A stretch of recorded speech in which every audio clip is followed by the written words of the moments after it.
Hey gang, Joyce is Skipping Calves Farms here. This is my worm bin that is on the bottom. And look at all the worms. They're just sitting out on top.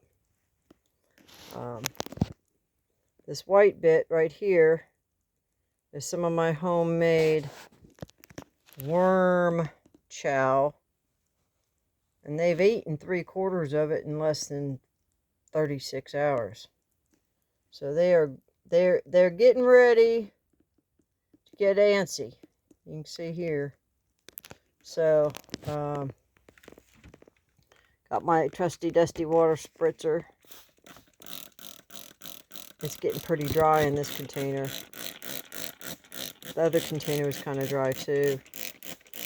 Virtually all of this anymore is just pure vermicast.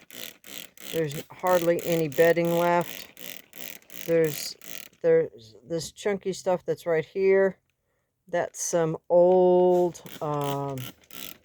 coffee grounds. And that in the corner is some tater skins. But I'm going to see if this worm's going to try and escape. So watching a worm escape is like watching paint dry. So, I don't want him to escape, so. But this is my kind of little testing corner. Yeah, it's got a lot more moisture in it now than it did. It was pretty dry just a minute ago, so. That should be enough to keep things settled. What I've decided to do, since this is almost all pure vermicast, I've got some cardboard that's been soaking, which would make a really good bedding material. So what I'm going to do when I change these out here, probably in the next day or two, I'm going to move all of this material, because you can see this bin is about half empty now. It was almost all the way full when I started. So I'm going to take all of this material and move it to one end. Then what I'm going to do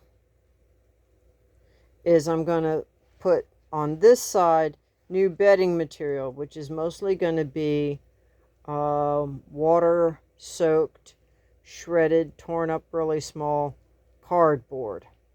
Maybe a little bit of compost for some microbial inoculants, and then some worm chow. The idea is that over the course of a day or two, the worms are going to migrate from the vermicast into the new bedding with all the food. Then you can take the vermicast out without having a big problem with trying to separate it out. That's one of the reasons why I've been keeping the trays just a little bit drier. Not at 70%, but maybe at 55-60%. And the worms don't really like it all that well. So that's probably what I'm going to be doing either later today or tomorrow or the next day. So, but the worms are gone. They disappeared. But I can't wait to be able to put some of this stuff on my garden. With that, gang, I will wish you blessings for the day, and whatever you do, just keep chasing the dream.